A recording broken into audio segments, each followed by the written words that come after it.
Jmenuji se Erika Bezdičková. Narodila jsem se v roce 1931 v Žilině rodičům, kteří byli židovští neologové. Jako malé dítě jsem chodila do židovské lidové školy, která byla posléze určující pro můj život. Já jsem jim říkala, že tady v trávě, v korunách stromu jsou duše jejich prarodičů, protože to jsou místa, kde se z krematorií vysypává popel zavražděných obětí. To je náš jediný hrob, my jiné hroby nemáme.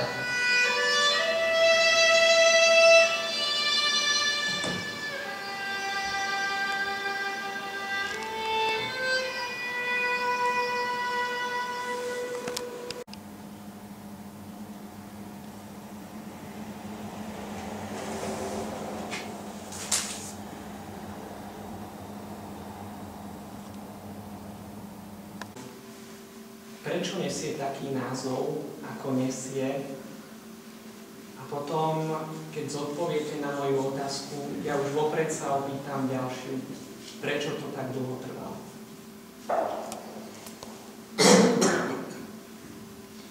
Ja som už na začiatku povedala, že som o tom, čo som prežila, s nikým nehovorila. Lebo som mala pocit, že to sú také hrozné veci, ktoré by mi nikto neuveril. Že by si povedali, pozrite sa, bláznivá, ona si vymýšľa. Takže nedôvera k ľuďom, aby som im rozprávala niečo, o čom oni nemali poňatia, to sa mi nechcelo. Potom za tie 2 roky, čo som bývala po rôznych nádražiach a iných ubytovniach, sa mi dvojnásobne nechcelo o tom hovoriť. Potom som sa ako veľmi mladá, lebo to bolo jediné východisko pre mňa, aby som niekde zakotvila, som sa vlastne v 16 rokoch vydala a mala som veľmi skoro chlapčeka. A povedala som si, že to je vlastne taká ako malá náhrada za tú moju mamičku, že mám niečo, čo patrí iba mne. Ten pocit nebol teda moc dlhý, lebo potom ja som sa vydala za muža, ktorý sa veľmi angažoval v roku 1948 a nebolo pre neho možné, aby mal ženu židovku, alebo aby si zachoval svoju pozíciu. Tak vtedy už som mala ešte aj dceru a on sa so mnou rozviedol. Pomohli mi, ja si vždycky myslím, že mám kontrakt s vesmírom, alebo lepšie povedané s mojou mamičkou, že vždycky sa všetko zlé v dobre obrátilo, ale nemala som nikdy chuť o tom rozprávať. Zase, ak vás to bude zaujímať, popisujem to v tej knihe, nechcem teda dlho hovoriť, som sa dostala do Československého rozhlasu ako hlasateľka nemčiny a maďarčiny. Boli to obidva jazyky, ktoré som ovládala, ináč som bola napol málo gramotný jedinec, lebo moje celé vzdelanie bola židovská ľudová škola, takže som do školy chodila celkom 7 rokov. Tým som skončila. Ale v rozhlase boli takí ľudia ako Zdeněk Mahler, Ota Pavel, ktorý sa vtedy ešte menoval Popper, bol tam Ludvík Aškenázy a títo ľudia sa ma nesmiernym spôsobom ujali a vedeli, že som nevzdelaná, ale že mám strašnú chuť sa učiť, vzdelávať, naučiť sa niečo a ja som v tom rozhlase skutočne vydržala dlhé roky.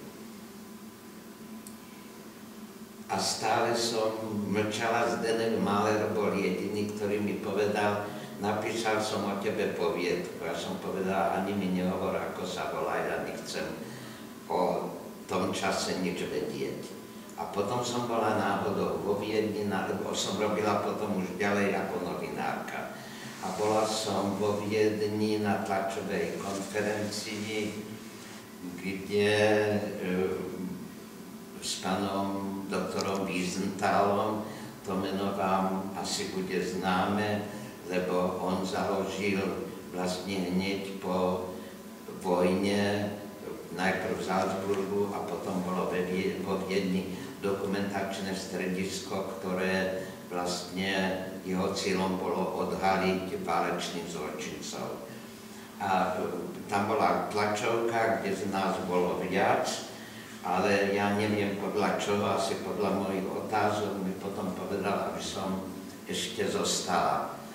A vtedy mi povedal, vieš, tvojou povinnosťou a povinnosťou nás všetkých, ktorí sme prežili, je o tom vydať svedectvo. Lebo tých 6 miliónov, ktorí boli zavraždení, tí o tom nemôžu hovoriť. Ale my musíme byť ich hlasná trúba. A to je tvoja povinnosť a musíš sa k tomu odhodlať, keď robíš takéto povolanie, takisto vieš aj písať. To som si veľmi vzala k srdci a takisto ako slova Elie Wiesla, ktorý v jednej knihe o tom istom hovorí, že má neprekonateľný pocit, mimochodom on je nositeľom Nobelovej ceny a ja sa k nemu vôbec neprirovnávam, ja iba hovorím, čo som sa z jeho knih poučila. Tam hovorí o tom, že my vlastne, že to je naša celoživotná téma. A tú celoživotnú tému môžeme zúročiť iba tak, keď o tom budeme hovoriť.